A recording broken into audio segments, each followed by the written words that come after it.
오늘 주시는 하나님 말씀 마태복음 24장 37절에서 39절입니다. 노아의 때와 같이 인자의 임함도 그러하리라. 홍수 전에 노아가 방주에 들어가던 날까지 사람들이 먹고 마시고 장가들고 시집가고 있으면서 홍수가 나서 저희를 다 멸하기까지 깨닫지 못하였으니 인자의 임함도 이와 같으리라. 아멘. 추운 날씨에 지난 한 주간 동안도 건강히 지내셨습니까? 예수님은 재림과 관련해서 일반적이면서도 사람들이 이해할 수 있는 말씀을 해주셨습니다. 신약성경에만 예수님이 다시 오신다는 약속이 318번이 나옵니다. 단일 약속으로는 성경에서 가장 많이 반복한 것이 재림의 약속입니다. 그와 관련해서 예수님이 이제 이 땅에 다시 오실 때 노아의 때 그리고 롯의 때와 같다 이렇게 말씀하고 계십니다. 그렇기 때문에 예수님이 다시 오심에 대해서 이해하기 위해서는 노아의 때에 대해서 또 롯의 때에서 그때 상황이 어땠는지, 그때 사람들의 생각이 어땠는지, 그때 사람들의 반응이 어땠는지 이것을 알면 인자의 때를 이해할 수 있다라는 말씀을 해주신 겁니다. 그래서 오늘과 다음 주, 2주 동안에는 때에 대한 말씀을 듣겠습니다. 제일 중요한 겁니다. 때에 대해서. 그래서 2번 듣겠는데 오늘은 그 중에 첫 번째 시간으로 노아의 때가 어땠는가 이거에 대해서 말씀을 듣고 다음 주에는 롯의 때가 어땠는가 이것에 대한 말씀을 듣겠습니다. 우리가 때를 안다고 하는 것은 그만큼 성장한 겁니다. 어린아이는 절대로 때를 모릅니다. 아무리 반복해서 주입해줘도 어린아이는 때에 관심이 전혀 없습니다. 그러나 나이가 먹고 이제 철이 들고 20살이 넘고 결혼을 하고 자식을 낳고 하는 이런 과정을 거치면서 아하, 1년이 4계절이구나, 봄은 이렇구나, 가을은 이렇구나, 겨울은 혹독한 추위가 오는구나.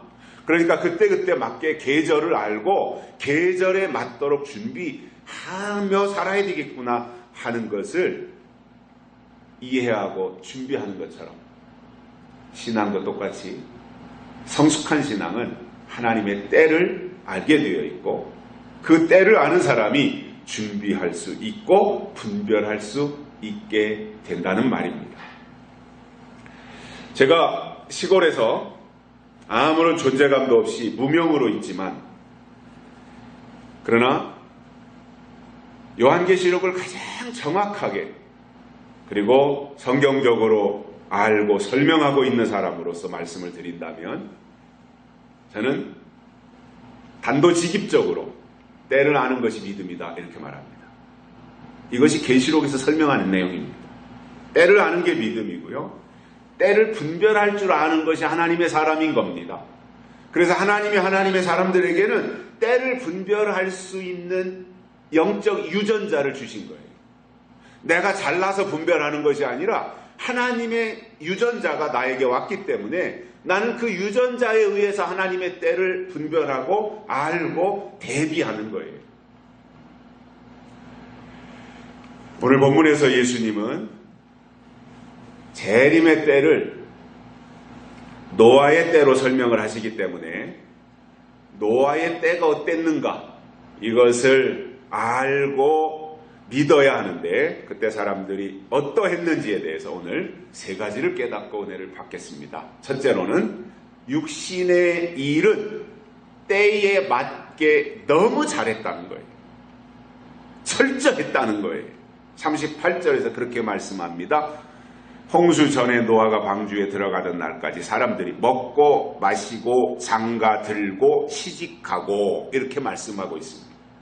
육신의 일의 대표적인 거지요, 이것이. 먹는 문제, 마시는 문제, 결혼하는 문제, 이런 것들이.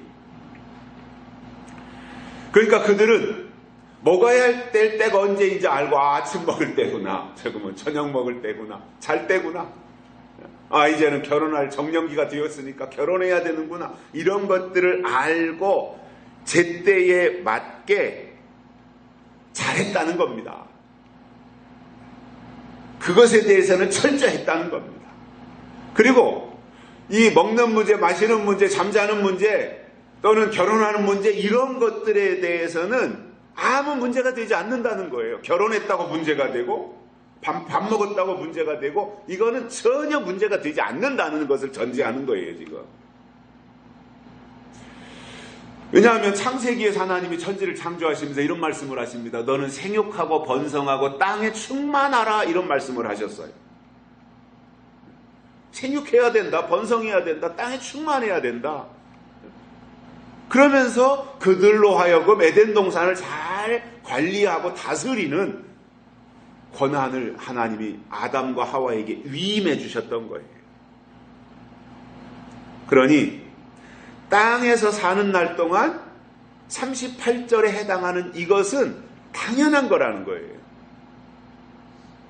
그런데 저는 이제 이러한 말씀을 보면서 그동안에 우리가 살아오면서 교회 안에서 일어났던 다양한 좀 이상한 사람들을 보아왔잖아요. 뭐 흔히 말하면 이단이라고도 하고, 흔히 말하는 시한부 종말론. 날짜 말하면 시한부 종말론에 다 걸리는 거예요. 시한부 종말론은 성경에서 철저하게 배제시키는 내용이에요. 즉 아무리 요한계시록을 가져다가 들먹거리고 계시록을 잘 설명하는 것 같아도 계시록에서 어떤 특정 날짜를 끄집어다가 말하면 시한부 종말론에 걸려버려요. 이것은 비성경적인 거예요. 어떤 경우도 어떤 특정 날짜를 끄집어다 말하면 안 되는 거예요, 이거는. 예를 든다면 인치는 날짜, 또는 예수님이 재림하시는 날짜, 휴거되는 날짜, 계시록에서 날짜를 말한다면 그 정도 돼요. 인치는 날짜, 재림 날짜, 휴거 날짜, 이 정도 돼요. 그 중에 하나라도 말하면 시한부 종말론에 딱 걸려요.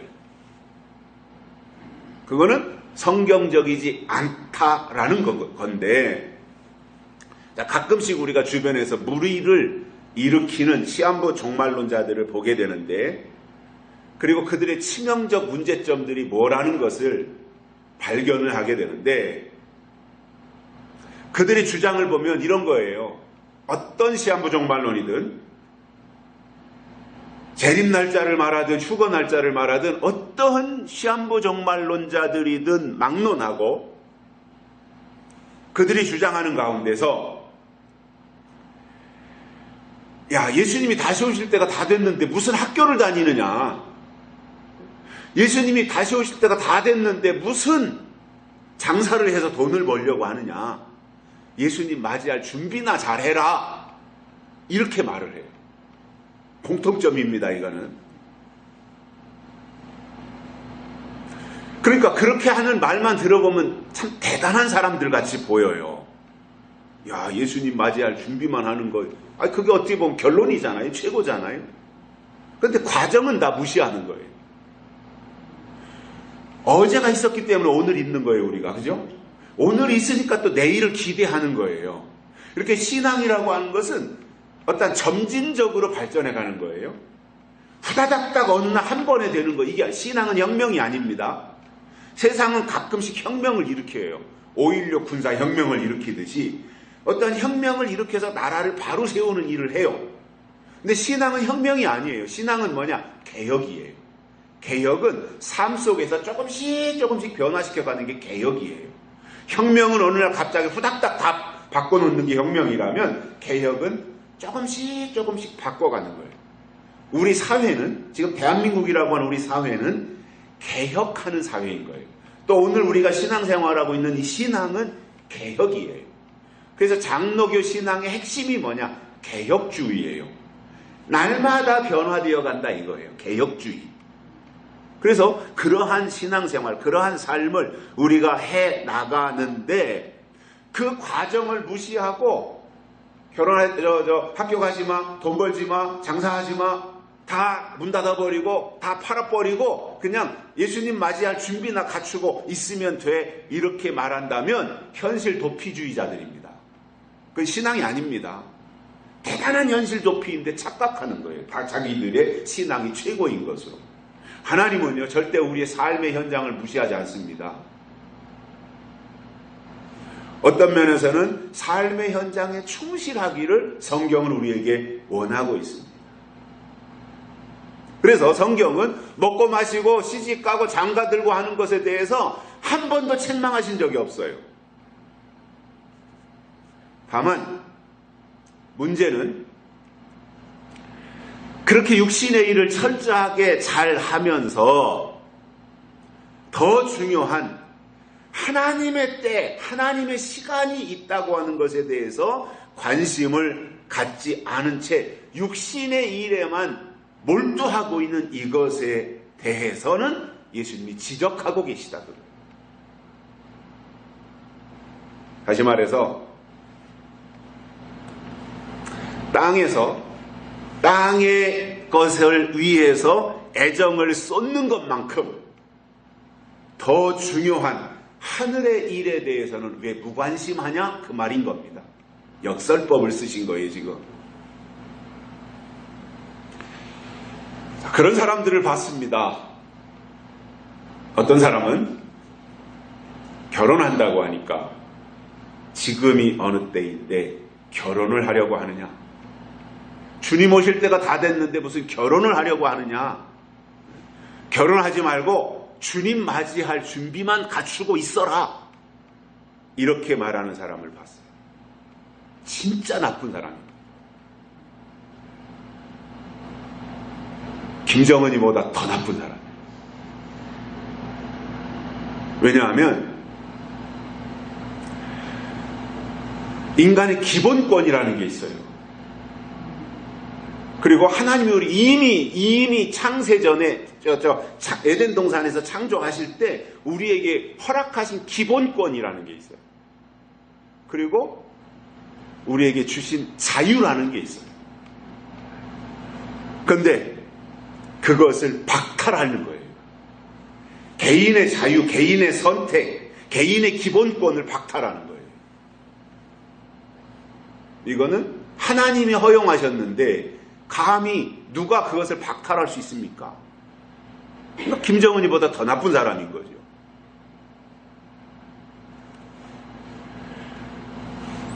왜 그런 현상이 나타나느냐 하면 신앙이 심각하게 병들었다는 증거예요. 그게 한쪽으로만 치우쳐 있다는 게 이렇게 심각하게. 이게요 건물도 지을 때 빤듯하게 이 수평을 갖다 대가지고 곧게 올라가야 이게 건물이 서 있는데 건물을 지을 때 수평을 안 잡고 빼딱하게 지어버리면은 이게 시간이 갈수록 무게 중심이 안 맞아서 기울다 보면 자빠질 수 있는 거예요. 처음에는 이렇게 빼딱하지만 이렇게 서 있는데 이게 시간이 가면서 어떠한 현상에 의해서 중력이라든가 또는 사소한 땅꺼짐이라든가 지진이라든가 이런 것들이 나오면 이게 어느 날 폭삭 무너질 수 있는 거예요. 그래서 신앙에 있어서 중요한 게 뭐냐면 균형을 잡는 겁니다. 구약과 신약과 요한계시록이 잘 균형을 이루어야 돼요. 창세기와 요한계시록이 균형을 이루어야지 계시록만 갖다 들이대고 이거 봐라 예수님이 다시 오실 때가 됐는데 뭘 결혼하려고 그러느냐 이렇게 한다면 창세기에서 말하는 하나님이 아담과 하와를 만들어서 결혼시켜 주어서 자기 배필을 찾아준 하나님의 원리를 그 사람이 무너뜨리는 거예요. 자기가 뭔데. 하나님이 부여한 권리를 왜 자기가 박탈하려고 하냐 말이에요.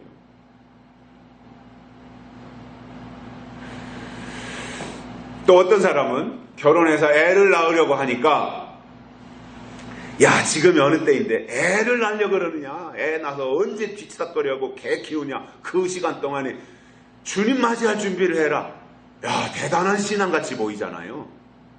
사람들이 들으면 야 아니 이게 현혹될 수밖에 없도록 그렇게 이야기를 해요. 근데 그러한 이면에는요, 심각하게 무언가가 결핍된 사람들이 그렇게 말하는 거예요. 그래서 그 사람이 말이 치우쳐 있다면 그 사람은 균형 감각이 이미 무너졌고 결핍된 사람이다, 이렇게 생각을 해야 되는 거예요. 저는 오늘 이 부분에 대해서 분명하게 정리를 합니다. 먹고 마시고 장가들고 시집가고 하는 그 일을 주님 오실 때까지 해야 되는 일이에요. 그래서 농사를 짓는 사람들은 열심히 농사 지으면서 주님 맞이할 준비를 하고, 직장을 다니면 직장에 충실하고, 학교를 다니면 공부하는 학교 생활에 충실을 하고, 그리고 애를 낳았으면 자녀를 돌보는 그 일에 최선을 다하는 그 역할, 그거는 내가 육신을 가지고 땅에서 사는 날 동안은 내게 주신 권리입니다. 책임이기도 합니다. 의무이기도 합니다. 다만 그게 전부가 아니라는 거예요. 하나님의 사람들은 그것이 다가 아니라 그 이상의 것이 또 있다는 거예요. 하나님의 사람은 그것은 육신을 가지고 땅에서 당연히 해야 되는 것이지만 그게 전부가 아니라 더 중요한 하나님의 일이 있다고 하는 것을 알고 우선순위를 하나님에게다 두고, 그리고 땅의 일에 최선을 다하며 사는 이것이 균형 잡힌 신앙입니다. 이 신앙이 건강한 신앙이에요. 제일 중요한 게 건강한 거죠. 그죠? 육신도 제일 중요한 게 건강이에요. 돈 있으면 뭐합니까? 건강이 다 무너지면. 아무리 예쁘면 뭐합니까? 건강이 무너지면. 아무리 장동건이처럼 잘생겼으면 뭐합니까? 건강이 다 무너져서 암 선고 받아서 이제 3개월밖에 못 산다고 하면 그 잘난 게 무슨 의미가 있습니까? 저는 이 땅에서 육신을 가지고 사는 날 동안 중요한 것이 건강인 것처럼 신앙도 똑같이 건강한 신앙을 가지는 게 중요해요. 육신이 건강하면 웬만한 병이 오는 거 다 내가 면역이 있어서 물리치는 거잖아요. 지금 이 예배당 안에도요, 여기에 별 병원균이 다 있어요. 지금 다 떠다니는 거예요, 병균이. 그런데 왜 내가 병에 안 걸리느냐? 내가 지금 면역력이 있어서 그런 거예요. 내 안에 면역력이 있으니까 물리치는 거예요. 그런데 면역이 깨지면, 면역이 무너지면 사소한 병에도 다 걸리는 거예요. 영적으로도 건강한 신앙을 가져야지, 영적 건강이 무너지면 시험이라는 시험은 다 드는 거예요. 그러니 그 사람이 맨날 시험 드는 사람이 언제 신앙이 크겠어요. 대산에서 사시다가 저 군포로 이사 가신 저 우리 조은숙 집사님네 앞동네에서 살던 김광자 집사님이라고 계세요. 나중에 우리 교회 서울에서 권사님이 되셨었는데 그 집 손자가 있습니다. 손자. 근데 그 집에 신방 가보면 걔가 3살 때 신방 가서 봤을 때나 4살 때 봤을 때나 5살 때 봤을 때는 안 크는 거예요. 요만해가지고 그냥 뼈다구만 남아서 저 아프리카 난민처럼 그렇게 사는 거예요. 병원에 가도 안 잡히고 뭐 이웃집 그 집이 뭐 돈이 없는 것도 아니고 대산에서 땅 판 돈을 좀 가지고 있었으니까 그때 한참 대산이 개발될 때니까 제법 돈을 받았을 거 아니에요. 근데 그 애가 크지도 못하고 베리베리 해가지고 원인도 안 나오고, 근데 가서 보면은요, 엄마나 그 할머니 걱정이 뭐냐? 안 먹는다. 안 먹. 그러니까 요만큼 먹고 먹으면 또 다 토해버리고. 그러니까 애가 못 크고 요만하게 그냥 있어요. 아직도 그럴 것 같아요, 제가 보면. 이게 사람이요, 먹을 때 먹고 잘 때 자고 일할 때 일하고 그래야 건강해지는 거 아니에요? 건강하면 면역이 생기는 거잖아요. 물리칠 거 다 물리치는 거예요. 스스로가 내 몸에서. 신앙도 영적으로 말씀을 먹고 그리고 어느 정도 성장하면 영적 면역력이 생겨서 사탄의 역사가 늘 우는 사자와 같이 공격하지만 그것을 내 안에 있는 영적 면역력이 그것을 다 퇴치시키는 거예요. 그러니까 건강한 균형 잡힌 신앙생활을 하는 거잖아요. 그래서 저는 영적으로도 건강한 신앙생활을 하는 게 제일 중요한 것이구나. 그렇게 나름대로 깨닫고 생각을 하며 살고 있거든요. 그래서 우리의 육체가 살아있는 날 동안 땅의 일에 충실하되 그게 전부가 아니라 육체의 일이 전부가 아니라 우리 하나님의 사람들은 하나님의 때가 있다고 하는 것을 알고 하나님의 일이 있다고 하는 것을 알고 그 하나님의 때를 준비하며 사는 것이 하나님의 사람들이고 그것을 노아의 때의 사람들을 통해서 지금 우리에게 깨우쳐주고 있다라는 거예요. 두 번째로는 깨닫지 못했다라는 거예요. 네, 이 깨달음이 중요한데 깨닫지 못했다. 자, 우리가 깨달음이라는 말을 많이 합니다. 깨달아야 됩니다. 살아가면서 깨달아야 될 일이 많이 있습니다. 특히 우리가 신앙생활은 깨달음의 연속인 겁니다. 그런데 노아의 사람들은 먹고 마시고 시가고 장가가고 그것을 제때 맞게 다 알아서 잘 했다는 거예요. 그러니까 그거에 대해서는 알고 있었다는 거예요. 아침 먹을 때구나, 점심 먹을 때구나, 저녁 먹을 때구나, 자야 될 때구나, 물을 마실 때구나. 이것을 다 알고 그렇게 행했는데 그 일을 언제까지 했느냐? 홍수가 나서 멸망받을 때까지 그 일만 하고 있었다는 거예요. 이게 어리석음이라는 거예요. 자, 그러면 홍수는 그 당시 하나님의 심판이었어요. 그러면 심판의 초창기에는 육신의 일만 할 수 있어요. 모르니까. 그런데 시간이 지나서 홍수의 심판이 다가오는데도 여전히 모르고 있고 준비를 하지 못하고 있었고 그래서 하나님의 심판이 와서 다 멸할 때까지도 그들이 깨닫지 못했다. 이것은 심각한 현상이라는 거예요.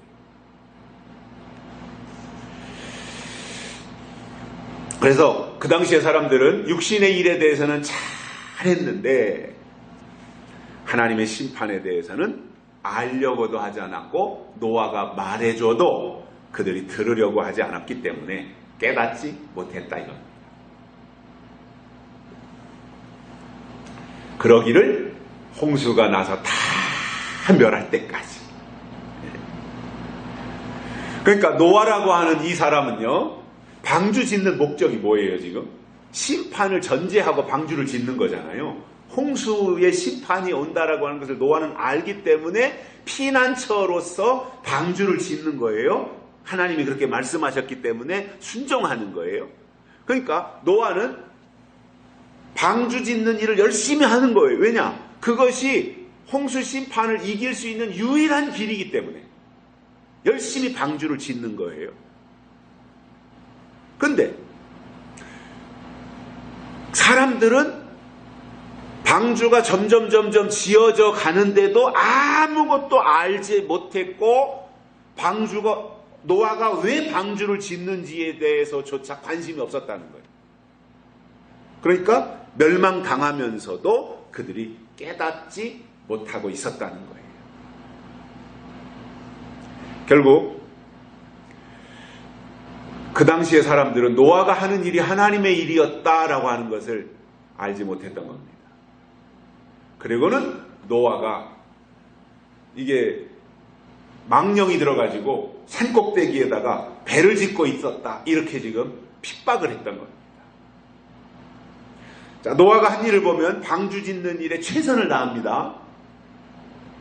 그게 하나님의 명령이기 때문입니다. 노아에게 주신 노아 개인에게 주신 명령을 노아는 기본적으로 우선적으로 충실하고 최선을 다했어요. 그리고 시간이 날 때마다 사람들을 만나면 사람들에게 홍수가 온다, 심판이 온다, 방주로 들어가야 된다 이것을 알려줬던 거예요.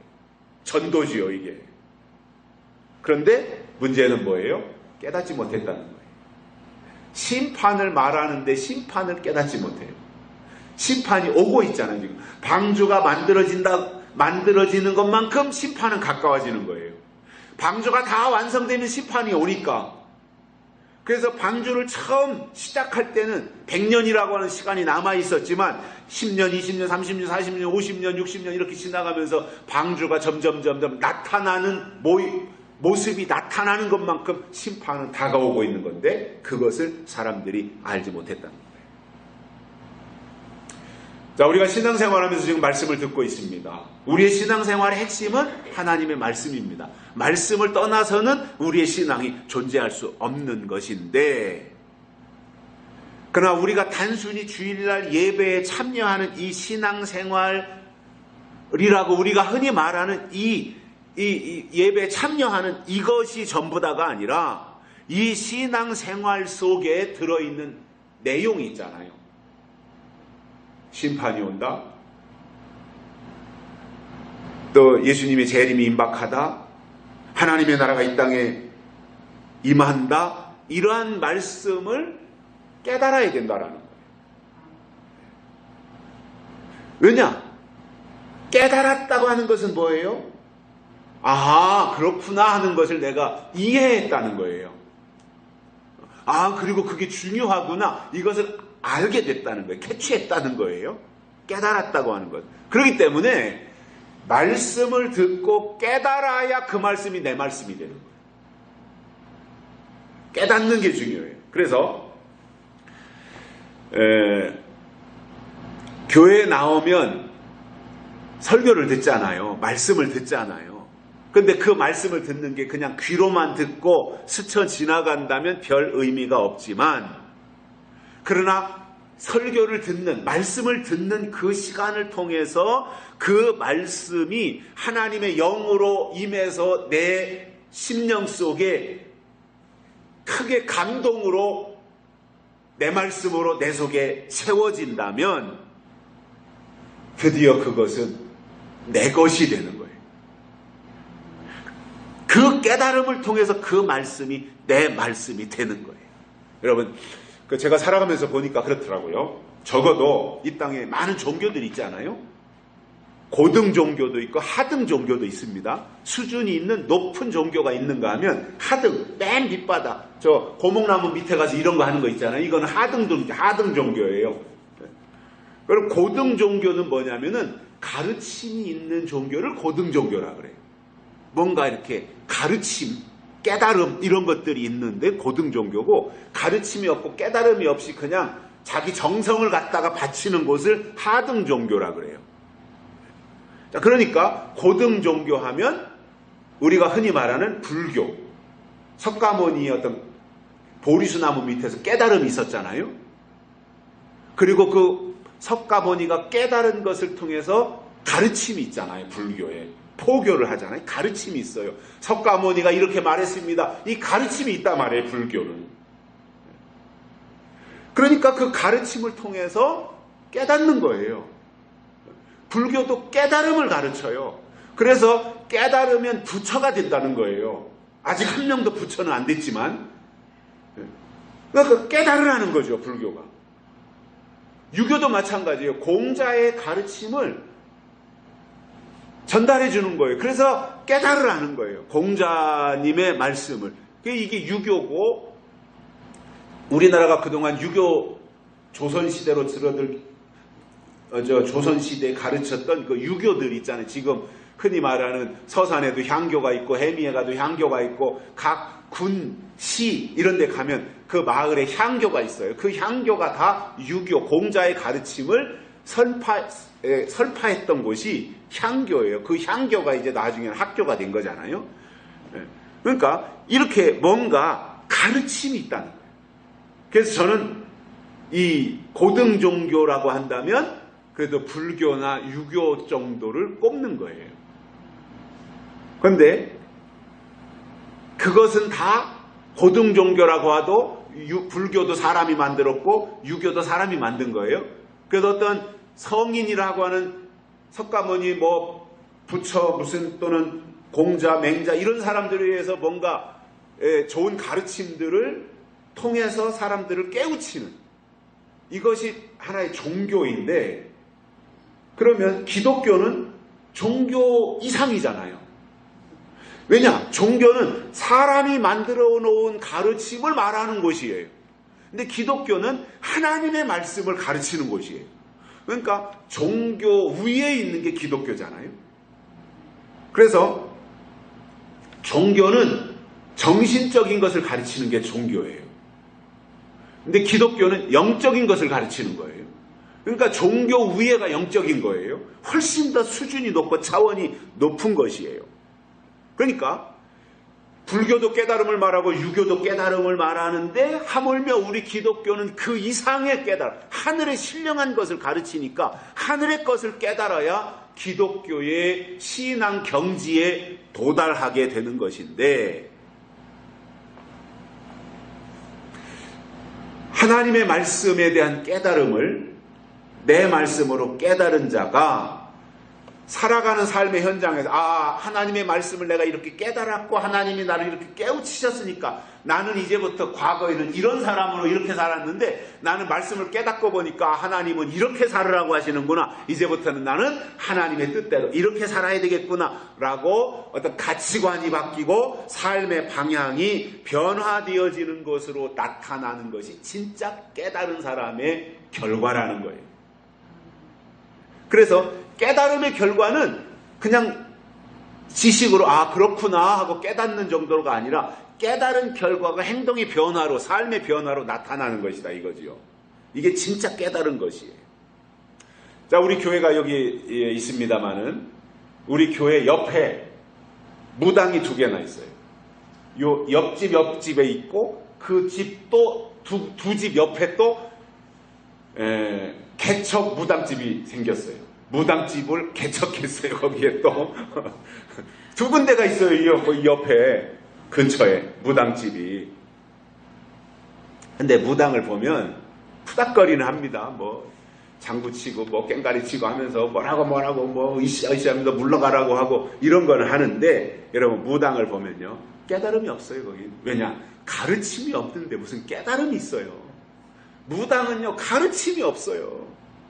다만 현실적으로 그 사람이 뭐 어디가 아프다든가 뭐 정신이 좀 헷갈린다든가 꿈자리가 뒤숭숭하다든가 그러면 거기 가서 무당이 섬기는 귀신한테 빌어가지고 그러한 문제를 해결하는 거예요. 그냥 육신의 문제를 그 순간 후닥거리 해가지고 해결하는 게 무당이지 가르침이 없어요. 거기. 자, 가르침이 없는데 무슨 깨달음이 있겠습니까? 그래서 가르침이 없는 종교를 낮은 종교라 그래요. 수준이 낮은 종교. 근데 재밌는 사실은요, 제가 최근에 발견한 건데, 깨달음을 말하는 높은 종교는 돈을 못 벌어요. 돈은 누가 버느냐? 무당이 돈을 벌더라. 가르침이 없이 현실 문제를 해결해주는 무당이 돈을 벌더라. 제가 가깝게 지내는, 일주일에만 한 번씩 만나서 밥을 먹을 정도로 가깝게 지내는 선배가 있는데 그 선배 부인이 무당이에요. 그 세계에서는 좀 유명하다 그러더라고요. 제가 그 집에 가서 한번 기도하고 왔기 때문에 무당 빠를 좀 덜 받긴 할 거예요. 어떤 사람한테도 제가 그분이 사람 만나면 아무개는 관상을 보니까 돈이 붙게 생겼다 그러고, 이 관상을 잘 봐요. 어떤 사람을 보면은 몇 년 지나면은 이제 이렇게 운수가 대통할 거다 그러고 그러더라고. 그러니까 사람을 만나면 그런 얘기를 가끔씩 해요. 어떤 분이, 제가 좀 아까 선배라는 분 얘기가 아니에요 지금은. 근데 그래서 내가 웃으면서 그러면 나도 좀 관상을 봐줘요 그랬더니 저는 관상이 안 나온다는 거예요. 그럴 수밖에 없죠. 그 사람 눈에 보이겠어요 제 관상이? 하나님의 사람의 관상을 그 사람의 눈에 보이겠냐고요. 자, 그런데 그 선배라는 부인이 이제 그 무당의 세계에서는 그래도 꽤나 좀 유명한 분인데, 한 번은 같이 식사할 기회가 돼서 그러니까 제가 궁금하기도 하고 그 세계는 제가 모르니까 물어봤어요. 선배님, 보통 굿을 하면 한 번에 그 굿값을 얼마나 받아요? 그랬더니 좀 그냥 보통으로 하루짜리라 그러더라. 하루짜리. 뭐 반나절짜리, 하루짜리, 뭐 어떤 건 3일도 하고 일주일도 하고 이렇게 하는데 그게 다 단가가 다르더라고요. 근데 하루짜리 하면, 굿을 하루짜리 하면 한 600만 원 정도 받는데요. 그리고 큰 굿을 한다고 그러더라고요. 큰 굿. 진짜 아주 뭐 3일씩, 5일씩 이렇게 하는 큰 굿을 할 때면은 그 큰 굿을 할 때는 꼭 작두를 탄다네요. 작두 탈 때는 무당도 굉장히 긴장을 한답니다. 그리고 더 신내림을 세게 받아야 작두에 올라가서 망신 안 당하니까 그 작두에 올라갔는데 벼지면 어떡해요? 그땐 진짜 막 그 선배가 하는데 나를 세운대요. 다 갈아가지고 숫돌에다가. 그리고 그 위에 작두에 타는데 그 작두 타는 큰 굿을 할 때는 얼마나 받냐 했더니 최하가 3,500. 그리고는 5천만 원. 어떤 때는 1억도 받고 한다는 거예요. 그래서 이야 대단하다. 목사는 다른 교회 가서 설교 한 번 하면 15만 원에서 20만 원밖에 안 주는데 이야 이거는 최하가 600만 원에다가 뭐 5천만 원 1억씩 이렇게 그래서 무당들이 다 부자라는 거예요. 그 집도 가서 보면요 부자예요 진짜. 대단하게 사는 거예요. 그래서 제가 다시 물어봤어요. 그러면 그냥 오면 그렇게 그냥 이렇게 무당 뭐 이렇게 하면서 뭐 이게 손에다 자꾸 이거 흔드는 거 있잖아. 이거 뭐라 그래 이거 막 흔드는 이거나 하느냐? 그랬더니 그거는 기본으로 하는데 그 전에 아무개가 어느 날 굿하는 날짜로 정해지면 그 전에 준비하는 게 있는데 무당이 굿할 때 항상 재물을 준비한다는 거예요. 그래서 작은 굿을 할 때는 돼지를 잡는다. 큰 굿을 할 때는 소를 잡는다. 근데 재밌는 것은요. 반드시 암돼지를 잡아야 되고 암소를 잡아야 된다. 그래서 제가 그 얘기를 들으면서 야 이게 성경하고 일치하네. 구약에서 제사가 그렇게 되잖아요. 다 물론 구약의 제사 돼지는 제물로 못 올라가지만 양이나 송아지 비둘기가 올라가지만 다 암컷으로 하라고 돼 있는데 야 이 무당도 성경을 봤나 어떻게 다 암컷을 갖다 하나 이렇게 이제 생각을 했는데 우리가 아니 무당 앞에 가서 가르침이 없는 무당 앞에 가서도 뭔가 그들의 어떤 해결의 실마리를 찾잖아요. 무슨 정성을 들였든 진짜 아니면 뭐 귀신의 신내림이 있었든 뭔가 그들의 육적인 문제가 해결을 받잖아요.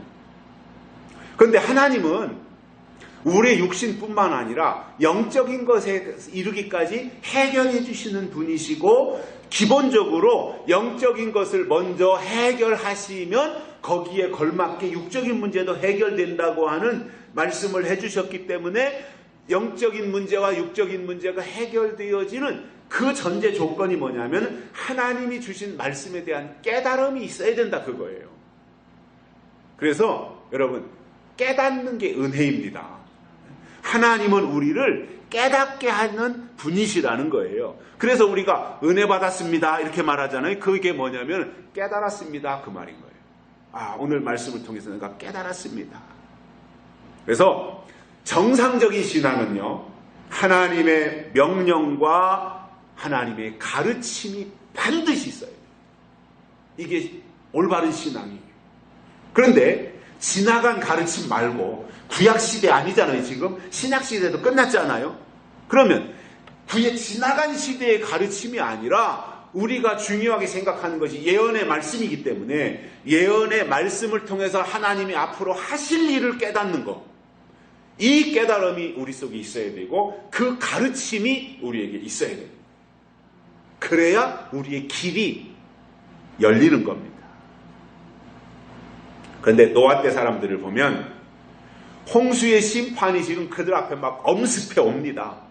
방주가 다 완성이 돼요. 엄습해 와요. 근데 그때까지도 육신의 일은 때를 알고 잘 하면서 하나님의 일에 대해서는 도무지 깨달음이 없었던 거예요. 그 결과가 심판이었던 거예요. 그래서 저는 그렇게 생각합니다. 진짜로 이 시대에 영적으로 깨어있는 성도들은요, 심판의 소식을 들어야 되고, 그리고 심판에 대한 깨달음이 있어야 심판을 이길 수 있다, 그겁니다.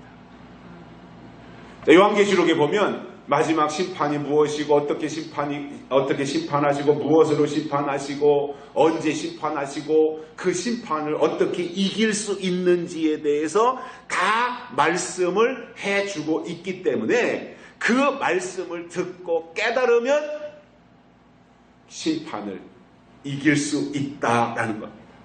그러므로 우리가 마지막 때를 살면서 주님 오시기를 사모하는 성도들은 요한계시록을 통해서 심판의 소식을 듣고 준비하고 가자, 그 말입니다. 세 번째로는 인자의 임함도 이와 같으리라, 이렇게 말씀하고 있습니다. 이게 무슨 말이냐면 예수님이 다시 오실 때도 노아 때 사람들처럼 육신의 일에 대해서는 알아서 척척 그때마다 철저하게 다 하고 있지만 하나님의 이 일을 깨닫지 못한 사람들과 똑같다, 그 말입니다. 시작과 끝은 같다 그러잖아요. 노아 때 사람들이나 노아 때 홍수 심판을 당했던 사람들이나 마지막 때 예수님이 다시 오셔서 심판하실 때 심판당하는 사람들이나 똑같다는 거예요. 육신의 일에 얽매여서 영적인 일을 알지 못하고 있다, 그 말이에요. 그러면 이것을 반대로 예수님이 다시 오실 때 예수님을 맞이하는 사람들은 어떤 사람들이에요? 육신의 일에 충실하면서 하나님의 때를 분별하는 사람들이다, 그거예요. 이게 영적인 신앙이고 깨어있는 신앙입니다. 저는 요즘 이제 교회들을 유심히 살펴봐요. 또 신앙생활 한다고 하는 사람들을 이제 만나게 되고 그들과 대화를 나눌 기회들을 갖게 되는데, 그들을 보면 습관적으로 주일이 되면 예배에 열심히 참석을 해요. 또 이렇게 오랫동안 타성에 젖었기 때문에 주일날 교회 가는 것에 대해서는 당연하게 생각하고 그렇게 길들여졌어요. 좋은 거지요, 그거는. 그런데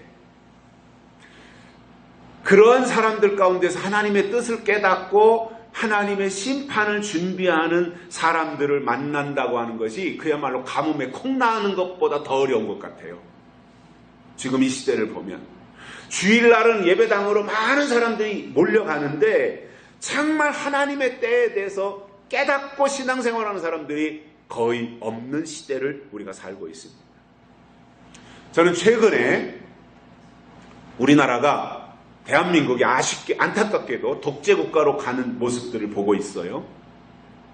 사회주의로 가고 있는 모습을 보고 있어요. 사회주의가 뭐냐? 다양성을 인정하지 않는 거예요. 어느 한 정치 지도자의 뜻에 따라야지 그것과 반하면은 다 적폐라고 생각하고 그들을 척결의 대상으로 생각하는 이것이 사회주의잖아요. 저는 그러한 현상들을 보면서 그 상황 가운데서 누구도 나서서 투쟁하려고 하지 않더란 말이에요. 아니, 이렇게 좋은 자유민주주의 국가에서 지금까지 70년 동안 이승만 대통령 이후로 대한민국이 유지되어 왔고 지금 이렇게 장족의 발전을 해왔는데 어느 날 갑자기 자유민주주의 체제를 부정하고 사회주의로 가서 북한하고 연방제, 낮은 단계 연방제 해가지고 북한에 귀속되는 대한민국을 만들려고 하는 이 모습들을 보면서도 누구 하나 나서서 그거에 대해서 말하지 않고 교회조차도 아니 어떻게 교회가 공산주의, 사회주의, 무신론을 말하는 사회주의로 기어들어갈 수 있습니까? 교회가? 다른 것은 다 교회가 허용해도 무신론의 사회주의로 가는 것은 막아야 되는 것이 교회잖아요. 그런데 교회마저도 대한민국이 사회주의화 되어가는 과정에서 입 다물고 가만히 누구도 나서서 말하지 않고 있는 상황 가운데서 골리앗 앞에 다윗처럼 어느 날 갑자기 나타나서 뭔가 이 현재 우리나라가 지금 잘못 가고 있다라고 하는 것에 대해서 깨우치며 말한 것이 한기총 대표회장 정광훈 목사님이에요. 그분의 교회가 숫자가 5,000명이에요. 교인들의. 그러면 그 골치 아픈 일에 왜 앞장서서 십자가를 지려고 그러겠습니까? 편안하게 자기 교회나 잘 관리하고 살면 되지, 생활하면. 그런데 그분이 나서서 대한민국이 이렇게 잘못 가고 있다, 이건 지금 사회주의로 가고 있다, 이렇게 하면서 막 이제 외치기 시작했어요. 유튜브를 통해서 다 이야기를 하고. 그러면서 국민들이 그래 하고 이제 조금 방향전환을 하기 시작했던 거지요. 작년 6월 달부터. 제가 유튜브를 통해서 정광훈 목사님의 설교를 몇 번 들어봤어요. 그런데 제가 내린 결론이 뭐냐. 현재 서울에 있는 큰 교회 목사님들의 설교 중에서 가장 영적으로 설교하는 분이 정광훈 목사님이더라고요. 특별한 분이다라고 하는 생각을 갖게 되었어요. 그러니까 그분의 집회에, 광화문에서 모이는 집회에 수십만 수백만 명이 모여서 지금 집회를 이끌어가고 있고 사람들을 깨우치고 있고 영적으로 뭔가를 그들에게 메시지를 던져주면서 대한민국이 바로 서야 된다. 대한민국은 성경에 세워진 나라고 이승만 대통령이 헌법을 만들 때 성경을 근거로 해서 헌법을 만든 대한민국이기 때문에 이 대한민국은 하나님이 세우신 나라인데 지금 왜 사회주의, 공산주의로 가려고 하느냐. 그것은 절대 안 된다. 그것은 국민이 나서서 막아야 된다. 라고 하는 주장을 하면서 이제 거기에 교회가 합세하기 시작하고 신앙생활 안 하는 사람들도 그분의 주장이 맞으니까 거기에 하나둘씩 모여서 지금 수백만 명이 모여서 모이는 그러한 대규모 이제 그 집회를 이끌고 있는데 그래도 참 다행이라고 생각을 하는 거죠. 그런 분들이 나타났으니까. 어떻게 될지 결과는 지켜봐야 되지만 저는 지금까지 뭐 구약의 로마 아니면 바벨론 이 많은 세력들이 나타나서 이스라엘 백성들을 공격했고 수도 없이 블레셋이나 이러한 세력들이 등장해서 이스라엘 쬐깐한 그 나라를 공격해서 잡아먹으려고 했는데도 지금까지 이스라엘이라고 하는 나라가 건재해 있잖아요. 순간순간 어려움은 있었지만 왜냐? 이스라엘은 하나님이 뜻이 있어서 세운 나라였잖아요. 예수 그리스도가 이스라엘을 통해서 초림하셔야 되기 때문에 구약시대의 그 어려운 난관 속에서도 하나님이 이스라엘을 지키신 거예요. 이스라엘 그렇게 지키셨어요. 이스라엘을 통해서 예수 그리스도가 이 땅에 초림하셔야 되기 때문에. 그리고 예수님이 이 땅에 오셔서 교회를 세우셨어요. 은혜 시대는 교회 시대잖아요. 근데 교회가 세워질 때 교회를 무너뜨리려고 로마를 동원해서 얼마나 박해를 했습니까? 12제자들을 다 잡아서 순교시켰잖아요. 그래서 교회가 없어질 줄 알았더니 놀랍게도 교회를 핍박해서 예수 믿는 사람 한 사람을 잡아 죽이면 10명이 생기고 10명을 잡아 죽이면 1000명이 생기고 이러니까 잡아 죽이지 못하고 로마가 결국은 항복한 거잖아요. 마지막 때 대한민국이 욕단족 속인데 예수님이 이 땅에 다시 오시는 일에 대한민국을 쓰실 텐데 그 쓰시기 위해서 지금까지 이렇게 탄탄하게 대한민국을 쬐깐한 나라가 그것도 반쪽이 나가지고 남쪽에 이 조그마한 대한민국 세계에서 알지도 못하던 그러한 쬐깐한 나라를 하나님이 조금씩 드러내셨어요. 그 드러내시는 첫 번째가 뭐였느냐? 88 서울 올림픽이었습니다. 손에 손잡고 벽을 넘어서. 그래서 그동안에 있었던 모든 올림픽은요. 자유주의 국가에서 올림픽을 하면 공산주의는 참석을 안 했어요. 과거의 올림픽은. 또 공산주의 동독에서 한다든가 러시아, 소련에서 올림픽을 하면은 민주주의 국가에서는 안 갔어요. 왜냐? 서로 적대시하니까. 냉전시대였으니까. 그러니까 올림픽 때의 정신이 뭐예요? 세계가 하나로 되는 건데 공산주의 국가가 개최를 하면 민주주의 국가는 참석 안 하고 민주주의 국가가 올림픽을 개최를 하면 공산주의 국가가 참석을 안 했었어요. 그런데 최초로 대한민국에서 할 때 공산주의 국가, 민주주의 국가가 다 대한민국 서울 올림픽에 참석했던 거예요. 그래서 그때 주제가가 손에 손잡고 벽을 넘어서 코리아나가 불렀던 그 노래가 유명한 노래가 된 거잖아요. 그리고 그 대한민국에서 열린 올림픽 이후로부터 올림픽이 하나로 되어서 공산주의에서 개최하든 민주주의에서 개최하든 세계 나라가 다 참여하는 그야말로 평화올림픽이 됐던 거잖아요. 대한민국이 동쪽에 쬐깐한 나라 반도국가, 그것에도 반쪽 국가에 누구도 알지 못했는데 그때 대한민국에서 이 세계적인 올림픽, 평화올림픽으로 개최하면서 온 세계가 코리아가 있구나라고 하는 것을 알게 됐던 거예요. 하나님이 드러내기 시작한 거예요. 그때부터 88 서울올림픽을 기점으로 해서. 그래서 이것이 점진적으로 그때부터요, 세계에서 무슨 대회하면 한국 사람들이 나가서 우승을 합니다. 1등을 하기 시작합니다. 그러더니 2002년도 월드컵을 통해서 오필슨 코리아, 이게 세계가 다 뒤집어졌던 거 아니에요.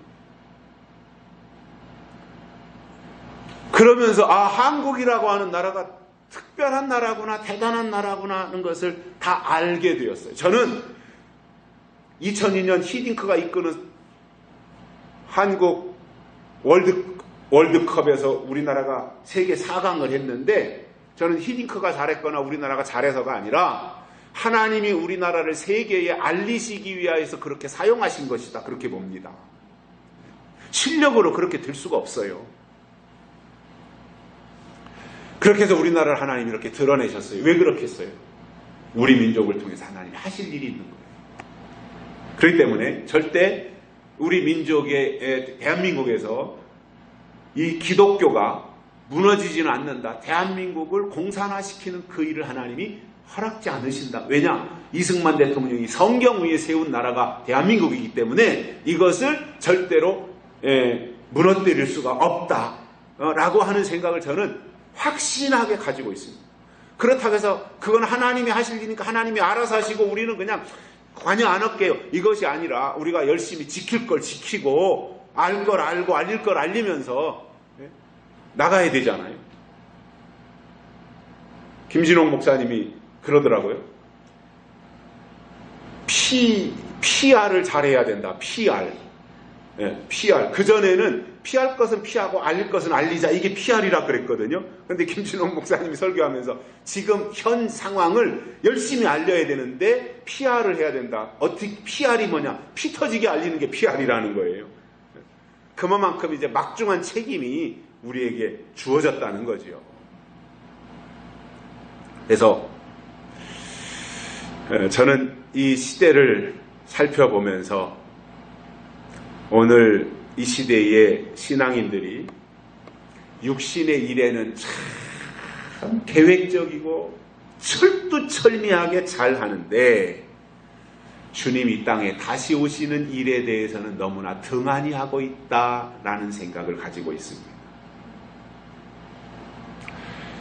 교회 신앙생활을 한 지 얼마 안 된 초신자들이 그런 생각을 가지고 있다면 그건 충분히 이해할 수 있습니다. 근데 교회 생활을 수십 년 했다고 하는, 그리고 교회 중직이라고 하는 권사님들이나 장로님들이 그런 생각을 가지고 있고, 더 나아가서 목사님들이 심판에 대해서 모르고, 성경은 심판을 말하고 있는데 계시록에 대접 쏟는 게 심판이잖아요. 성경은 심판을, 마지막 심판을 말하고 있는데 오늘날 교회는 마지막 심판에 대해서 말하지 않고 있으니 심판이 와도 심판이 뭔지 모르게 생긴 상황이 된 거예요. 이게 오늘 우리들이 살고 있는 2020년의 현실인 겁니다. 우리나라에 30만 명의 목회자들이 있다고 합니다. 그런데 그 중에서 성경이 말씀하고 있는 심판에 대해서 제대로 알고 설교하는 분들이 몇 분이나 계실까? 저는 낙관적이지 않습니다. 구약의 선지자들이 다 예언자들이었습니다. 그 예언자들, 선지자들이 설교했던, 말했던 그 모든 내용의 가장 중추적인 핵심이 뭐였느냐? 하나님의 심판이 있다, 이거였어요. 이게 선지자들이었어요. 그래서 주님 오실 때가 다 되어서 재림이 가까워질 때는 먹고 마시는 육신의 일에만 몰두할 것이 아니라 방주를 예비해야 심판을 이길 수 있는데, 방주를 어떻게 예비할 수 있느냐 하면 환난에 대한 말씀을 미리미리 우리에게 들려주실 때 그 말씀을 듣고 그 말씀으로 준비하는 것이 방주를 예비하는 것이기 때문에 환난의 말씀을 들어야 되고 심판의 말씀을 듣는 것이 방주를 예비하는 신앙이다 이거. 성경을 읽다 보면 아브라함의 하나님, 이삭의 하나님, 야곱의 하나님 이렇게 나오는. 그래서 구약 성경에 보면은 그 아브라함의 후손들이 그렇게 고백을 해요. 아브라함의 하나님, 이삭의 하나님. 그것을 반복합니다. 그리고 솔로몬에게 은혜를 베푸실 때 하나님이 솔로몬에게 하신 말씀이 이겁니다. 솔로몬의 아버지가 다윗이잖아요. 하나님이 솔로몬을 축복하시는데 어떻게 축복하시느냐? 내 아비 다윗을 인하여 솔로몬 너를 축복한다. 내 아비 다윗을 위하여 이렇게 말씀을 하시면서 내가 은혜를 받는 것은 너 때문이 아니라 내 아비 혹은 내 조상 때문인 줄을 알라고 말씀하신 것을 성경을 통해서 보게 됩니다. 교만하지 말라는 거죠. 까불지 말라는 거죠. 너 때문에 너한테 이거 복 주는 게 아니라 내 아비 때문이다. 내 조상 때문이다 이거예요. 그때마다 제가 돌이켜 생각하는 것은 나의 아버지 박상호 목사님이 나의 아버지신 것이 감사하고 있습니다. 이거는 누구도 가질 수 없는 겁니다. 이거는 저만이 가지고 있는 축복이기도 하고 특권이기도 한 겁니다. 또 그것이 저의 부담이기도 한 겁니다. 하나님이 저에게 은혜를 주실 때 솔로몬에게 말씀하신 것처럼 내 아비 박상호를 위하여, 내 아비 박상호 때문에 저는 제가 특별해서 지금 주의 일을 감당하고 있다고 생각하지 않습니다. 내 아버지 하나님이 나의 하나님이, 아버지 때문에 내가 있고 아버지가 하시던 그 일이 내 일이다. 지금은 아버지가 그렇게 이루어드리고 싶어 했던 것이 하나님의 나라가 이 땅에 이루어지는 것인데 그 일을 못다하고 남겨주신 하나님의 일을 아들인 제가 이어서 한다고 하는 마음으로 부족하지만 감당하고 있는 겁니다.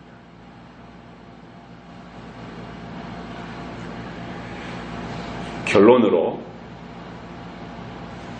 아버지가 남겨주신 그 하나님의 일을 묵묵히 짊어지고 가야 하는 것처럼 사람들이 노아 시대에 살았던 노아 시대의 그 사람들이 홍수를 앞에 두고 많은 사람들이 그거에 대해서 귀담아 듣지 아니하고 귀를 닫고 외면할 그때에 노아가 하나님의 말씀에 순종했고, 그리고 노아의 아들들은, 노아의 가족들은 노아의 말에 순종했어요. 노아는 하나님의 말씀에 순종했고 노아의 가족들은 아버지 노아의 말에 순종했더니 그 8식구가 방주를 짓기 시작했고 노아 8식구가 100년에 걸쳐서 방주를 완성했어요. 그랬더니 방주를 완성했던 그 8식구만이 방주에 들어간 거예요. 짓는 일에 수고한 자들이 방주에 들어가더라 이겁니다. 문은 다 열어놨었어요. 다 들어와라. 내 말 듣고 다 들어오면 심판만 이길 수 있다. 홍수 이길 수 있다 했는데 아무도 안 들어오는 거예요. 만든 자가 들어가고 지은 자들이 들어갔다. 이거. 여러분, 하나님의 일에 작은 수고라도 보태야 방주에 들어가는 거예요. 그거 하자는 거예요. 먼저는 말씀이 올 때 받아들이는 게 순종하는 거잖아요.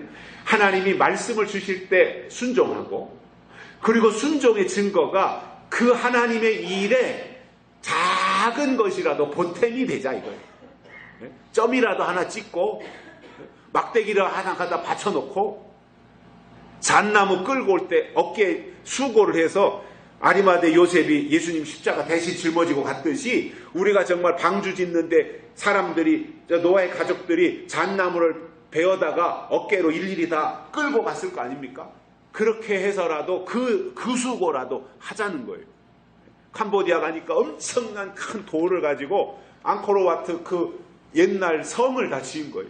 돌멩이 하나가요, 뭐 이 강대상보다 더 큰 돌들로 차곡차곡 쌓은 건데 그걸 어떻게 가져왔겠어요? 지금처럼 뭐 포크레인 있는 것도 아니고 다 먼 데서 가져왔다 그러더라고요. 먼 데서. 근데 그때 어떻게 가져왔냐니까 코끼리들을 통해 가지고 그 큰 돌을 싣고 올 때 나무들 있잖아요. 동그란 나무달 배에서 그거를 옛날에 뭐 수레 이런 거 없으니까 수레바퀴 해야 되는데 그게 안 되니까 그 동그란 나무를 밑에다 받치는 거예요. 계속. 그러면 그 위를 끌고 가기가 쉽잖아요. 그럼 뒤에 것을 또 빼다 앞에다 놓고 그러면서 코끼리들을 동원해가지고 돌을 다 운반해다가 그 높은 성을 다 구축했다는 거예요.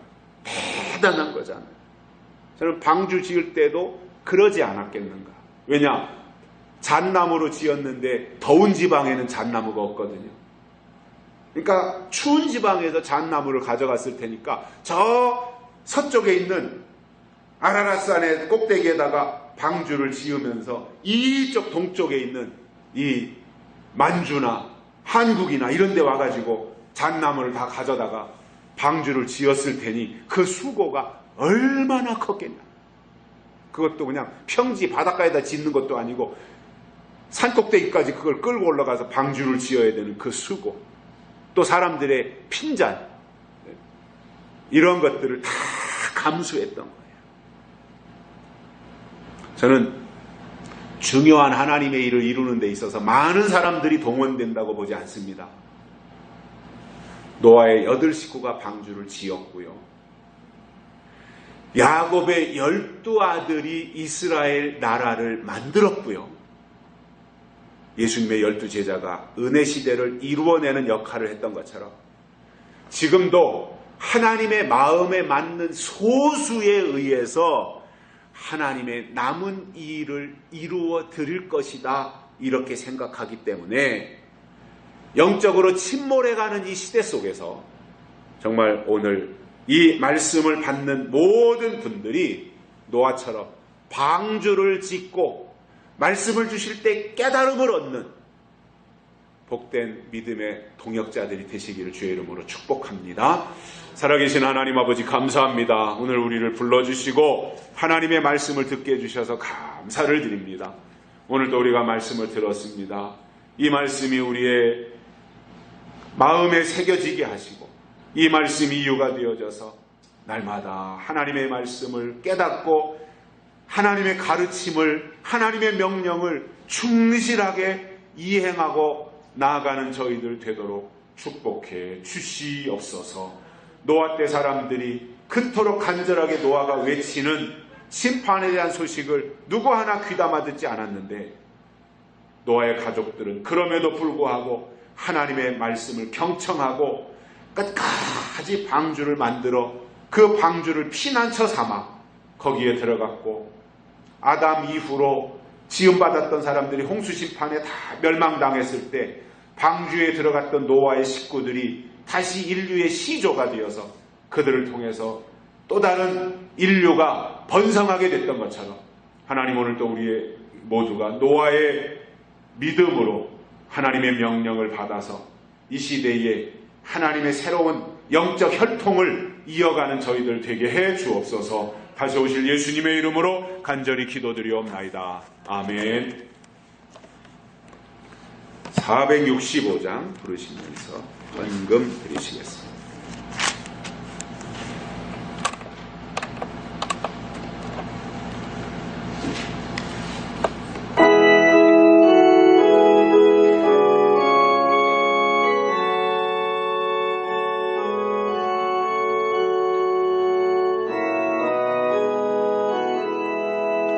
구주